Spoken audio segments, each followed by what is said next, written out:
नाजरीन, immune system जो कि हमारे जिस्म का एक अहम प्रोसेस है, इस मुश्किल टॉपिक को हम आसान अल्फाज में आपको समझाने की कोशिश करेंगे। हमारा जिस्म जो 24 घंटे वर्किंग करता रहता है, ये मुख्तलिफ ऑर्गन्स, टिश्यूज़, ब्लड और सेल्स पर मुश्तमिल है। हमारा माहौल जिसमें हज़ारों बीमारियां हैं, ये बीमारियां मुख्तलिफ बैक्टीरिया, वायरसेस और फंजाई जैसे जरासीमों से फैलती हैं। जाने या अनजाने में हमारा इन तमाम जरासीमों से हर रोज़ वास्ता पड़ता रहता है। जब ये जरासीम हमारी बॉडी में एंटर होने की कोशिश करते हैं तो हमारा इम्यून सिस्टम या कुव्वत मुदाफ़त इन तमाम जरासीमों के खिलाफ एक्टिव हो जाता है। अब हमें देखना ये है ये कुव्वत मुदाफ़त काम कैसे करता है। अगर आप चैनल पर नए आए हैं तो सब्सक्राइब करने के साथ बेल आइकन को भी प्रेस कर दें ताकि इन्फॉर्मेटिव वीडियोस का नोटिफिकेशन आपको बर वक्त मिलता रहे।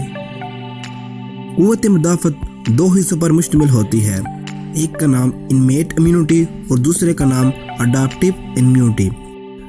इनमेट इम्यूनिटी जिस्म में उस ऑर्गेनिज्म को डिटेक्ट करता है जिसका जिस्म से तल्लुक़ नहीं होता। ये जिस्म में फर्स्ट लाइन ऑफ डिफेंस का किरदार अदा करता है। हमारी बॉडी के जो बॉर्डर्स हैं जिसमें स्किन और म्यूकोजल लेयर्स आते हैं, जब भी किसी बैक्टीरिया या फॉरेन इन्वेडर्स का हमला होता है, हमारी स्किन डिफेंस मैकेनिज्म की तरह इन जरासीमों के सामने ढाल बन जाती है। हमारी स्किन जो दिखने में तो बड़ी पतली नज़र आती है, हकीकत में बड़ी टफ और स्ट्रॉन्ग है। हमारा जिस्म स्किन के अलावा हर उस ओपनिंग को बालों और म्यूकोजल लेयर से कवर करके रखता है जहां से बैक्टीरिया जिस्म में जा सकता है।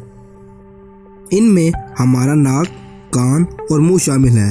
अगर कोई भी फॉरेन एजेंट इन सब को क्रॉस भी कर ले तो हमारा इम्यून सिस्टम हर वक्त अलर्ट और इसको ख़त्म करने के लिए दिफाई निज़ाम तैयार रखता है। मिसाल के तौर पर जब हमें कहीं चोट या जख्म हो जाता है तो वहाँ फॉरेन एजेंट्स के दाखिल होने का खदशा बढ़ जाता है। अगर कोई वायरस या बैक्टीरिया वहाँ से जिस्म में दाखिल हो जाता है, खून में मौजूद न्यूट्रोफिल्स जो कि पुलिस की तरह लड़ने के लिए रेडी रहते हैं, नज़र आते ही ये न्यूट्रोफिल्स इस पर हमलावर हो जाते हैं और इनको खा जाते हैं। खाने के बाद कुछ अरसा बाद ये खुद ब खुद ही मर जाते हैं। इसीलिए तो पिंपल में जो पस या मादा हमें नज़र आ रहा होता है वो दरअसल ये मरे हुए न्यूट्रोफिल्स ही होते हैं। खून के दूसरे हिस्सों में मैक्रोफेजेस काम करते हैं। ये भी न्यूट्रोफिल्स की तरह बाहर से आने वाले जर्म्स को निगलने के बाद तोड़ मरोड़ कर बाहर फेंक देते हैं, लेकिन ये मैक्रोफेजेस मरते नहीं हैं। एक मैक्रोफेजेस 100 बैक्टीरियाज को मार सकता है। ये मैक्रोफेजेस और न्यूट्रोफिल्स जो पुलिस की तरह काम करते हैं, ये सिर्फ बाहर से आने वाले फॉरेन एजेंट्स को मारते हैं। जिस्म के अंदर वाले डैमेज सेल से ये नहीं लड़ते। इन सेल से लड़ने के लिए नेचुरल किलर सेल्स मौजूद होते हैं जो एलीट फोर्स की तरह काम करते हैं। ये फोर्स हमारी बॉडी में उन सेल्स को सर्च करते हैं जो ठीक से काम सर अंजाम ना दें या इन सेल्स को पकड़ते हैं जिसने वायरस को पनाह दी हो। ये नेचुरल किलर सेल्स जिस्म में मौजूद हर सेल्स की आइडेंटिटी चेक करता है।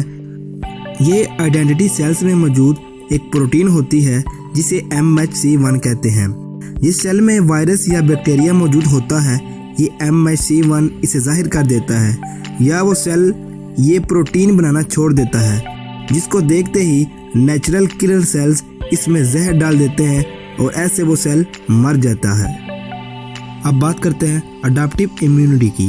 मिसाल के तौर पर जब आपको गिरने की वजह से चोट लग जाती है तो ब्लीडिंग शुरू हो जाती है, तो ऐसी सिचुएशन में जिस्म में एक अलार्म बजता है और इस अलार्म की वजह से जख्म सूजता है और वो जगह गर्म और सुर्ख हो जाती है और दर्द शुरू हो जाता है।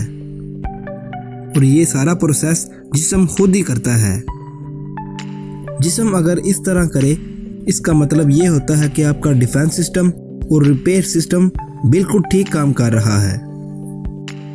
ये सिस्टम बड़ी सतह पर सेल्स के नेटवर्क, टिश्यूज और ऑर्गन्स पर मुश्तमिल होता है।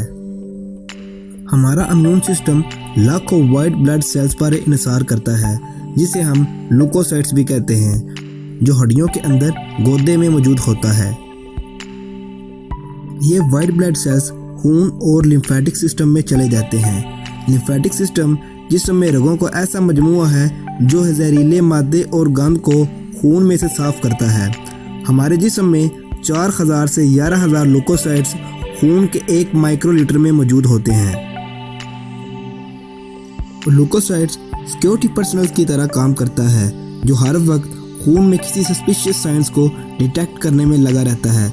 ल्यूकोसाइट्स 2 मेन सेलुलर ग्रुप्स में तकसीम होता है, एक फेगोसाइट्स और दूसरे नंबर पर लिम्फोसाइट। फेगोसाइट इम्यून रिस्पांस में मैक्रोफेजेस और डेंड्राइटिक सेल्स को खून में भेजने के लिए ट्रिगर या मदद करता है। ये दोनों फॉरेन सेल्स को पकड़कर कंज्यूम कर लेते हैं। निगलने की वजह से फेगोसाइट को जो इन्वेडर या फॉरेन सेल्स के एंटीजेंस के बारे में जो मालूमात मिलती है वो लिम्फोसाइट को भेज देता है। लिम्फोसाइट सेल्स इस इन्फेक्टेड बॉडी की जगह जाते हैं और उसे आराम से ख़त्म कर देते हैं।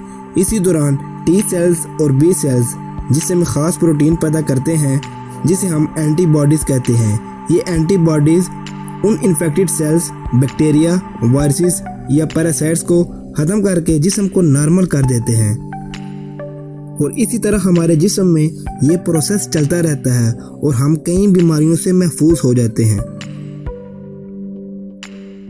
जैसा कि आपने देखा, इम्यून सिस्टम 2 हिस्सों पर मुश्तमिल है।